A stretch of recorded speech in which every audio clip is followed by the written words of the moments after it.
A Watcher's Duty by Nim P. Pseudo. Chapter 1.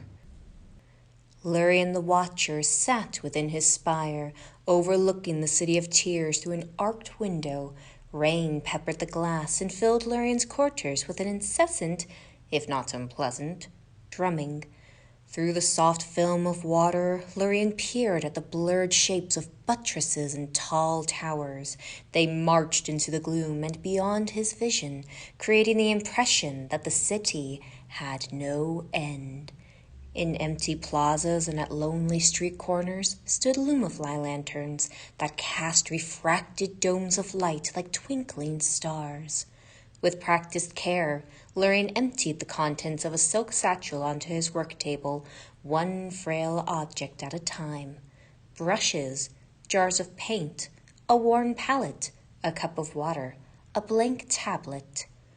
Lurien surveyed the instruments with an approving nod. He lifted the tablet onto an easel beside the window, and then brandished his palette and brush. The metal stem chimed against the rim of the water cup as he pondered how to begin. He settled on yellow, with just a touch of white. A lantern mounted in a courtyard far below had caught his eye, and he resolved to immortalize its celestial glimmer. The most difficult aspect would be depicting the shadowed buildings encompassing it, but to begin, all he needed was the lightest stroke of... Watch, Lurien! He flinched. The brush smeared an ugly trail halfway across the tablet. The mental image, the corona of golden light, the stain of shadow upon rain-soaked cobbles, vanished from his thoughts. Lurien stifled the rising quake in his arm and set the brush aside. An attendant bug, adorned in the king's customary silver, waved frantically from across the room. She wound a stuttering path through the obstacle course of sculptures and fine furniture. Lurien released a slow breath and put away his painting supplies. Yes, come. The attendant stumbled over a footstool before coming to a halt beside Lurien and snapping to attention. Watch, Lurien, she repeated. I bear news from the Pale King. Will you hear it? I would be remiss not to, Lurien said. You have foregone the usual channels, so it must be urgent. The attendant bobbed. Oh, yes, Watcher, most urgent indeed. Our noble king seeks your presence immediately. He has a task that only you are suited to perform. Only I. Lurien considered what that might entail. It had been some weeks since the king had last called on him. From the attendant's fluster, it seemed to bode ill. But then again, most attendants radiated that same aura of courteous desperation, no matter how mundane the circumstances. Very well, then. The attendant bobbed twice more. Excellent news! You are most gracious, Watcher. I am sure with your aid, this crisis will be resolved quickly. Crisis? The attendant gave no sign of hearing. She gestured toward the elevator at the far end of the chamber, as if Lurien were some dazed visitor in need of directions. If you are prepared, then we will depart forthwith. Lurien cast a long look at the tablet upon his easel. The yellow smear reminded him of a shooting star, and he supposed that it was not completely ruined, just instilled with a new vision. He stowed the thought away and nodded gravely at the attendant. Lead on. The otherworldly beauty that suffused the City of Tears from afar was much harder to perceive when up close. Perhaps it was the cold, pestering rain, or the impenetrable dark of the back alleys, but Lurien felt little urge to paint the drowning gutters and the rust-speckled fences. At the insistence of the attendant bug, Lurien had forsaken all but mask and cloak on his way out of the spire. He had not even been granted the time to assemble his retinue of Watcher Knights. It was true that their chronic lethargy would have delayed things had he insisted that they accompany him, but still, Lurien felt exposed without their presence. A particularly fat drop of water struck Lurien on the head, and he hunched into his shoulders. The image of his umbrella, sitting dry and useless within his quarters, flashed through his mind. Before him, the attendant bug puffed and paraded with all the indefatigable purpose of an automaton. "So, attendant," Lurien began, loudly over the hiss of rain, "tell me of this crisis. Did the king use that very word? Yes, Watcher, we attendants are careful never to embellish. Crisis was his word, most certainly. That and more." She cleared her throat and returned to her march. More? The attendant's step hesitated for a tick. Yes. Forgive me if I prove to be mistaken, but I recall hearing catastrophe, tragedy, and disaster, among others. Lurien awaited some clarification, but none came. And what circumstances brought this about? It was not entirely clear.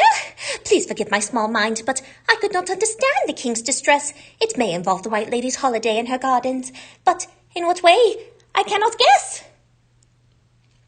Threads of speculation knitted Lurien's thoughts, but he asked no further questions. The king would explain. Lurien hesitated to describe the White Palace as ostentatious. After all, it was the king's own project. Architecture, furnishing, lighting, the king had overseen every aspect of the palace's design. None in all the kingdom could hope to rival his faultless genius. And yet, Lurien always battled a cringe when he set his eye on the silvered glare, the interminable filigree, and the excess of, security measures, as the king had called them. The attendant led on through the labyrinthine mess of the palace's interior and seemed not to be bothered by the shafts of reflected light that regularly struck her in the face. As they rode elevators and ascended staircases, she hummed a long, flat tune that needled at Lurien's patience. Eventually, the attendant directed Lurien into a broad atrium. Intricately set panes made up the atrium's ceiling, and a cream glow that originated from no observable source filtered through its glass. There was little in the way of furniture or decoration in the atrium, except for a stout table in the center. Spools of wire, fine instruments, plates of metal, and bulbs of glass littered the table like the pieces of some elaborate game. Beside the table, stooped forward on a high-backed chair, sat the king. With a quick inhale, the attendant lifted her voice. "Presenting Watcher Lurien, keeper of the city and advisor to the king!" At first, the king did not react. His claws were busy at work, adjusting bits of wire and affixing a thin lever to a metal base. He paused to beckon impatiently. The attendant gave Lurien an emphatic nod and scuttled forward. Lurien followed. The attendant bowed extravagantly to the king. "I have retrieved Watcher Lurien, my lord." The king lifted his eyes just long enough to verify Lurien's existence. "Well done, as always, attendant," he muttered. At that, the attendant quivered like a bubble about to burst. She bowed again, even deeper this time, and stepped several paces back. The object occupying the king's attention was a lamp. Ornaments of silver in the shape of leafy vines ran up and down its bulb. He tilted the lamp to and fro, jostling its lever into place. "Lurien," the king said, "it is good to see you." Lurien scanned the mostly empty room, looking for any immediate signs of catastrophe, tragedy, or disaster. But he saw nothing, except the looming form of a king's mold standing guard in the corner. "And you as well, my king," Lurien said. "I was led to believe this summons was most urgent. There was talk of a crisis." "Allow me a moment," the king said. He took up a pointed instrument and tightened the lever's bindings. With a rhythmic clanking sound, the king pulled the lever, and a pinprick of white appeared within the bulb. Like a blooming flower, the pinprick expanded and shed dazzling illumination. The king rotated the lamp by its base, and a whirl of giant leaf-shaped shadows streaked along the walls. The light was so overpowering that Lurien was forced to squint and divert his gaze. My lord, this is a marvelous device, but is it related to the crisis that I was summoned to resolve? The king shook his head and proceeded to test the lamp with several more jerks of its lever. Seemingly satisfied, he summoned the attendant with a glance. "Take this to my sitting room," the king said, "on the 5th floor beside the library. Do so carefully, very carefully." And the attendant accepted the lamp as if all of reality were housed within its glass. "I do not mean offense," Lurien began. "I am honored to bear witness to your inventions. But if the situation is serious, then do we have time to waste?" The king watched the attendant's slow departure as she placed one deliberate foot before the other. Her head was bowed, eyes trained on the smooth floor, as if anticipating some treachery. "Lurien," the king murmured, "do you hear that?" Lurien strained his senses, but nothing out of the ordinary came to him. "Hear what, lord?" "Exactly." The exasperated sigh building in Lurien's chest was becoming harder and harder to restrain. But he checked himself. Kings were entitled to their idiosyncrasies. Clarity would come. All that Lurien required was patience. "I do not follow," Lurien said. "Appreciate this peaceful facet in the revolving prism of time. You shall not experience it again." Lurien cocked his head. "What?" The attendant reached the far side of the atrium and paused before an open doorway. Her focus was still directed to her feet, and she moved with all the care of a tightrope walker. But as she placed another step, a peal of laughter echoed out of the unlit hallway before her. Two blurs of rippling cloth, the first gray, the second red, shot out of the dark and collided with the attendant. To her credit, the attendant did not topple at the first blow, but the second proved too much. In a confused heap of limbs and colors, the attendant and her assailants went crashing to the ground. The lamp sailed through the air in a languid arc before impacting on the tiles and exploding into 1,000 pieces. Shards of glass, metal springs, and strands of silver ornament went sliding as if over a frozen pond. "Not unforeseen," the king said. Two small figures extracted themselves from the wreck that was the attendant. The first Lurien recognized to be a gray-cloaked vessel, tall for its kind and with well-developed horns, each sporting 2 prongs. The second was a bug child that Lurien had not seen before. She was lithe and energetic and bore certain resemblances that set Lurien's shell to itching. The bug child flared her red cloak to the side and revealed a toy nail clutched in her claw. The toy was made of old shellwood, porous and soft. A braided tassel of ruby-hued silk dangled from the hilt and trailed along the ground. "You are cornered!" The child trilled, pointing the toy nail at the vessel. "You have nowhere to flee. Now it is time for you to answer for your crimes, traitor knight!" The vessel stood perfectly still and stared back at the child. It did not flinch at the waving length of shellwood. It did not even seem to breathe. The child leaned forward and cupped a claw beside her face. "This is the part where you run and I chase you," she whispered. At that, the vessel set off into a sprint, and the child gave a giggling battle cry before pursuing. The two twined through the pillars along the atrium's perimeter. The scurry of their feet and the clack of the toy nail on stone echoed all about. The child was clearly the faster of the two, but she slowed her step any time that the gap between them grew too small. The king did not speculate their chase. His intent was upon the obliterated lamp and the stunned form of the attendant. Lorien, I summoned you this day so that I may lay a curse upon you. You shall not deny me, that much is certain. But shall you begrudge me? Lurien almost chuckled. I would never begrudge you, my king, no matter the hardship. However, I am quite lost.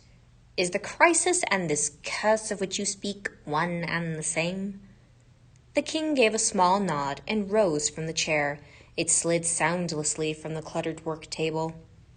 As you know, the queen, my lady, has departed on a retreat to her gardens. It is there she hopes to recuperate from the tribulations of the court. She shall be absent for several days. He turned toward the scampering child, as if just now noticing her. Enough, child. Cease your games and come here. It was not the king's habit to raise his voice. Lurien had never even witnessed such a thing. As such, this royal edict was lost in the reverberations of the child's laughter.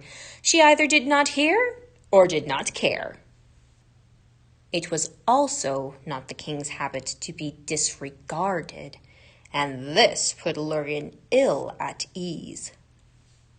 The queen must be enjoying herself, Lurien said in an effort to divert. Her gardens are a beautiful place. Indeed, her last correspondence was of good cheer, perhaps even joy.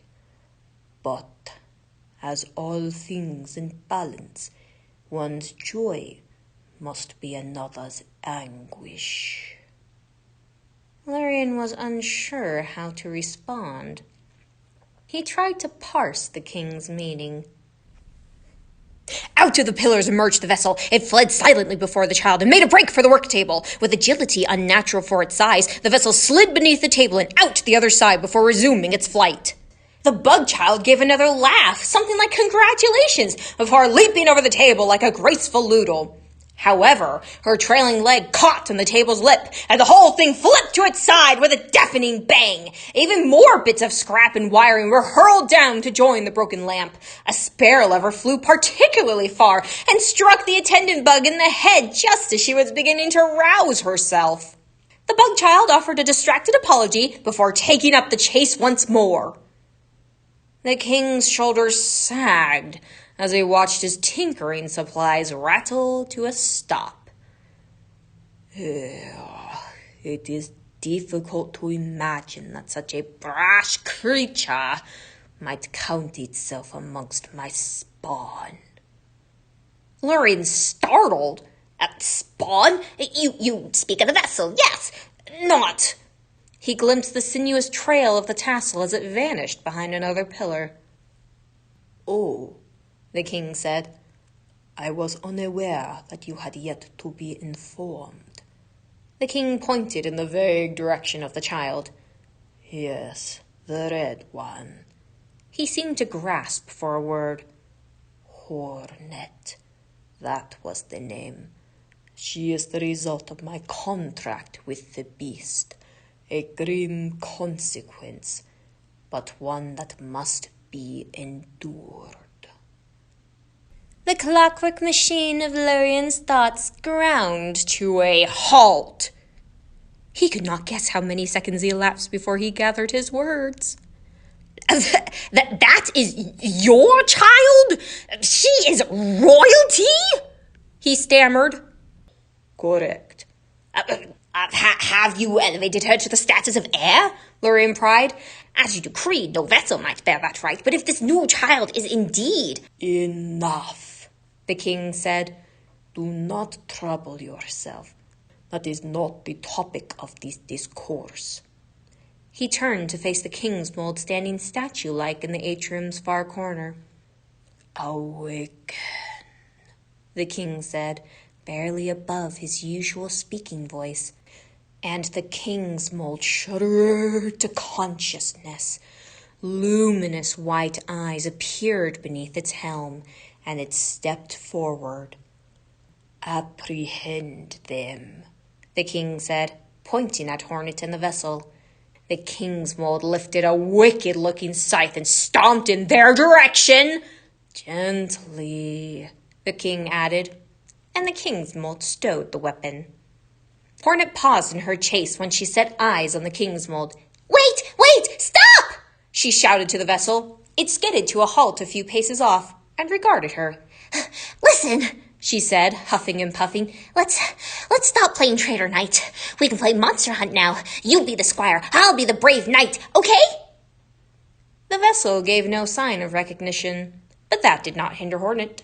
All right, now we're on a quest to slay that big monster. Look, here it comes! She leveled her toy nail at the king's mold. The armored thing moved at a plodding but inexorable pace.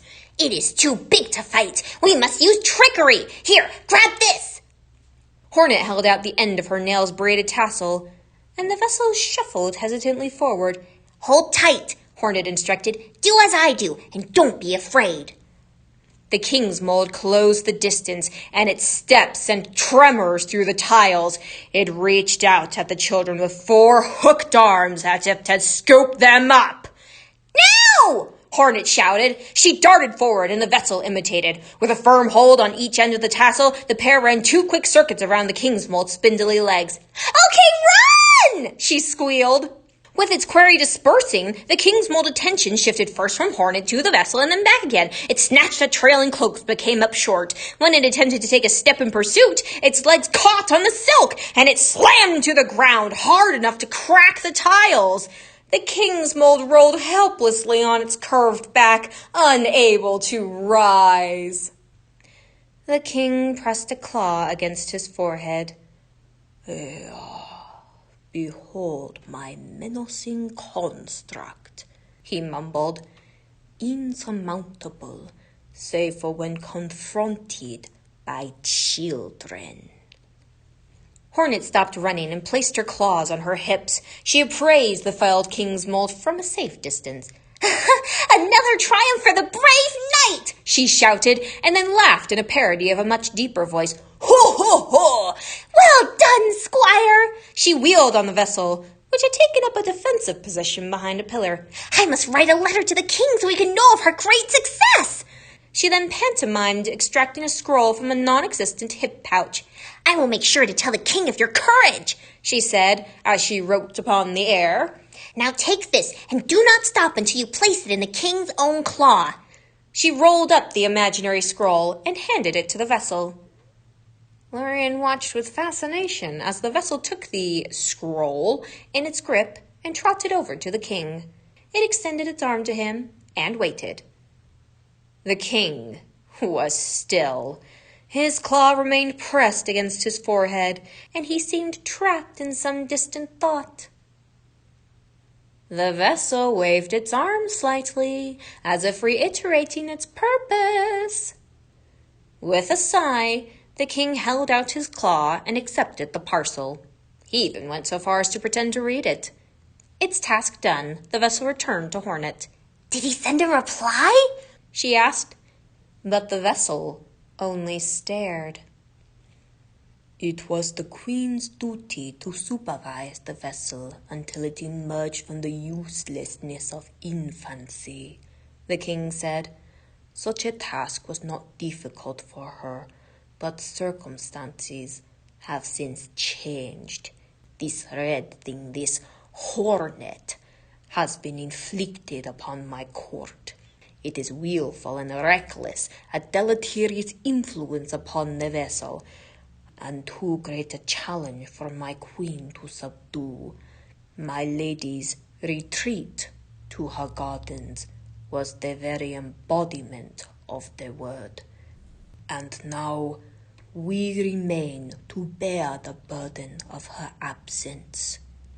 The king turned to Lorien and placed a claw on his shoulder. Never before had Lorien felt the king's touch. He fought back a roil of emotion.